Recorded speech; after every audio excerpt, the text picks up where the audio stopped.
normal people become terrified of criminals. Shots were just fired. Police just came out and told us, and we're headed there right now. They become terrified of their own government. We have this tweet that Phil had actually retweeted from Yashir Ali. He tweets, over the past 24 hours, thousands of TikToks at least have been posted where people share how they just read bin Laden's infamous letter to America in which he explained why he attacked the United States. The TikToks are from people of all ages, races, ethnicities, and backgrounds. Many of them say that reading the letter has opened their eyes and they'll never see geopolitical matters the same way again.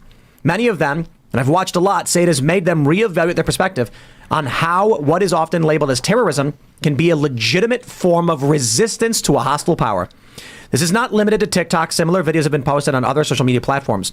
The Guardian had a copy of Letter to America posted, but once these TikToks went viral, The Guardian took it down, which has only led to more interest in the letter and conspiracies from TikTokers who say this is part of the media and the powers that control it trying to silence the truth. And my takeaway from this, my personal perspective, TikTok wants to foster a pro-Hamas, pro-terror, anti-West, decolonizer. This is why I have been in favor of banning TikTok. Yeah, I don't care. Sorry. The free speech, the First Amendment, all that applies to the United States. And if foreign entities are attacking us and trying to subvert the country, then we do something about it. Maybe banning isn't the answer, but something must be done. And you get these Republicans who are like, they're spying on our data. And I'm like, oh, I don't care about that. I care about TikTok promoting thousands of letters to America, bin Laden perspectives on 9/11 to young people. The important thing about TikTok isn't that that China may be collecting data. It's that people are being fed information, and the like button is such a massive influence on people if they make. And their algorithms manipulated. Yeah, we know that their equivalent app feeds very different things to their young people than it does to American young people. Yeah, I mean, that is a huge amount of influence and control to give over. We talk about the fact that you shouldn't send your kids to public schools because you're giving their teachers like a sort of unfettered chance to shape their brains, but you buy them a smartphone and let them get on TikTok. And if kids are getting this kind of stuff fed to them all the time, in conjunction with not getting a civics education about how our government works, why things are the way they are. If you tell a kid that we're a democracy from when they're 5 years old until they're 18 years old, and they think we're a democracy, and then there's a president that is elected and doesn't get the majority vote, they're going to think, oh, this is terrible. If they understood how our system works, they wouldn't have this massive negative reaction to it. They'd be like, well, it works this way, and I understand why. The ignorance that people have about our own government, our own fundamental principles that our country is founded on, and how our government works is probably the worst thing that is going on in the politics today, is the ignorance people have about the way that our system works. Mm. Yeah. Are there riots going on right now at the DNC? Mm-hmm. Yeah? Oh, man. Well, how about that? The DNC here? Guys want to take a field trip? Is there a pipe bomb there? Was that the pipe bomb? No idea. No, I don't know. I'm just seeing videos. It's not far at all. We're like right there. Libby Emmons posted a video of they're fighting cops. They're trying to break into the building. That's happening right now. It's happening right now. And now we're going to take IRL live on the street to the DNC. All right. Should I go to the riot? Everyone just pick up your microphone, your own camera. Don't grab your wire. I can't. I'm not. Yeah, I'm seeing these tweets, and this is wow. This is absolutely insane. Greg Price tweets: "This is currently happening outside the DNC headquarters in Washington. Far left pro-Palestine rioters are clashing with police trying to enter the building." It's really funny that I'm pulling up in the middle of our young people are being manipulated into supporting terror. Yeah, you know what? They're literally acting out terrorism. I'll offer a couple thoughts about this because it actually flashes my mind to right after 9/11, as you know, TV went off the air. Sure. And then the next Monday was the first time it was back on, and I was on with Bill Maher. I was on Bill Maher's show, Politically Incorrect. Had you already been scheduled to be there? I'd been scheduled to be there. What a time. But interestingly... We're like a couple blocks away. Yeah, interestingly, another guest was, who was the name of the woman who died in 9/11? The wife of Barbara Olson. Barbara Olson was scheduled Barbara Olson was scheduled to be on with us. I'm so glad when I remember things. And so we had this Bill Maher session with an empty chair, you know. But the reason I mention this is that the conversation led to Bill Maher getting fired from the show. And Bill Maher asked me in that show, he goes, asking about the terrorists, he goes, would you say that the 9/11 terrorists were cowards? And I said, in my opinion, no. I said, it's not. I said, it takes something to be able to fly a plane into a building. Just like if you tell me to get in my car right now and drive into a concrete structure, I'm going to be a little reluctant to do that. And then Bill Maher went on to say, well, I think our military are the real cowards because we sit 4,000 miles away and press a button and kill people in other countries. And that got all the veterans against him and so on. And he, that's how he got the boot. The reason I mention all this is because in the background was bin Laden's letter to America. Because bin Laden makes one point, and I bet you this is what's getting all these TikTok people riled up. Basically what bin Laden says is that in a democracy, there are no civilians. Mm-hmm. He says, we did 9/11, yes. And he goes, but that's because the American people democratically voted for the governments that have these policies. And so you're asking me, bin Laden says, to distinguish between military and civilian targets. But what if the civilians are the ones who are putting the elected leaders who have these policies in power? They're consenting to their military. Yes, they are basically themselves part of the problem. I got a video right here. Sorry, I'm just watching these breaking clips where this woman says our own party is attacking peaceful protesters and et cetera, et cetera.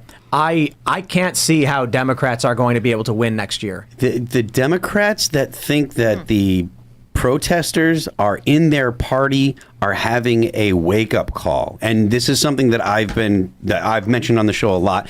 There is a difference, and it's why it relates to why I asked you about Barack Obama. There is a difference between leftists and Democrats. Democrats are liberals that are doing bad things because leftists have tricked them. Yes, but so what did we see in 2020? We saw prominent leftist YouTubers and personalities say, vote Biden. And now what we're seeing with this wave, okay, a year is an eternity in politics, so maybe by next November, this stuff doesn't even play as big a role as we thought. However, what percentage, you guys might know this, Dinesh, you might know this, what percentage of the vote comes from the 18 to 24 voting block? It's low, I know. It's relatively low, yeah. I don't know the percentage, but it's not significant enough to carry. 3%? I'm going to look it up. Maybe a little more. Let's look it up, yeah. More. Maybe if the Democrats lost, well, think of how they won in 2022, college campuses. That's how they won. Let's say it's 5%. Mm-hmm. If they lost half that, I don't see how they could drop 2.5 points over the Palestine stuff. But I think it'll be more substantial. I think what we're going to end up seeing now with these viral videos, you're going to see subversive right-wing accounts targeting the left by replaying clips like this of Democrats attacking pro-Palestine protesters in an effort to fracture the youth vote for Democrats. Interesting question. I mean, the Democrats have three ways to go, right? They can go with the Palestine resistors. That's one way to go. The second way is to go the opposite direction, and basically the way Biden started out, I'm for Israel. And the third way is to try to accommodate both. They can't do both. They can't do both. And they will not sacrifice AIPAC and the Jewish community. No, they're going to go the way that the soccer moms will vote, because that's who really kind of wins for the Democrats, regardless of like when soccer moms voted for Trump and they voted Republican, the Democrats lost because of it. Your average soccer mom that is a suburban mother that has kids in school, that's the core of the Democrat Party. And they influence not just them, it's not just them, but they influence the whole household. Mm-hmm. So I think they're still going to focus. How do you explain the enthusiasm of the Democrats for not just the trans issue, but all kinds of extreme perversion that can't possibly go down very well with soccer moms? I think that mostly it's leftists that are pushing that stuff, activists. Right, but why doesn't the Democratic Party go, we want nothing to do with it? Because they've been too afraid to actually stand up and take the heat, because you do have to take heat when you stand up against what amounts to the LGBT lobby. It's not just, you're not just saying, oh, this is bad, so that you're taking the fact that it is a mean, quote unquote, perspective to say, no, we should have limits on what kind of stuff our children can be exposed to. And then to top it off, you've got the fact that there's a whole lobby pushing against it. So, look, suburban moms are going to vote the way that The View tells them to vote. Yes, absolutely. They're not paying close attention to the details of this conflict. I mean, this is my crew. Trust me. What The View says, whatever the symbols on Facebook are, it's The View or their one politically active friend on social propaganda media. Yeah, and it's also, you have to say suburban moms are very conscious of social chic. Yeah, In other words, That's of right. being acceptable They're to still your. 13. Well, They're still 13. The whole A lot of progressive them, project in the United States nowadays, the whole progressive project is essentially just like luxury beliefs. That's right. You know, these are all first world problems that people are having because our society is so successful. Even now, with like a downturn in the economy, we're in recession, even though the government doesn't want to admit it. But we're still a very successful society, a very wealthy society where we can have luxury beliefs or take time out to do activism and stuff like that. I just want to say Pew Research has in 2018 11% of 18 to 29-year-olds were voters, and in 2022 it was 10% of 18 to 29-year-olds. So I'll find. Wait. 10% of the votes they received came from 18 to 29-year-olds? Yeah. That's what she said. Wow. But you said 18 to 24. Right. So. I'll try and find it. That was just fascinating. But Just cut it in half. You're probably right. No, but I think 18 to 29 is the good. That is. Yeah, that's the young demographic that's more likely to be pro-Palestine as opposed to pro-Israel. The older you get, the more it shifts. If they lose half that, they lose 5% of their votes, they can't win. That's a 2.5 swing in the general. Trump's already pulling up. Now, again, a year is an eternity in electoral politics. And this is, I'll try and find 2020 and 2016 because this is obviously, a mid-cycle Probably election. higher than- Phil, you mentioned this idea of luxury beliefs. I think that's a perfect way of putting it. And that summarizes a lot of the values of the Democratic Party today and just left-wing individuals, generally speaking. The idea that you have time to get worked up over whether someone's using your they-them pronouns when you're clearly a man or clearly a woman, because all of your basic needs are so readily met that you can meditate on all the ways that you consider yourself to be special and then be up in arms when other people don't acknowledge that. It's a very real problem. It's a very real problem. And one thing I've also noticed is even when you're not talking about people who have those specific values or view themselves in that way, I think once people have their needs met, and particularly once they become wealthy, and the wealthier they become, I have found the more of an inordinate, unhealthy emphasis they place on their reputation. And I think it gets worse. Oftentimes, the more money people have, it becomes more of a temptation. I'm not saying it's always the case. It's just something I've noticed, generally speaking.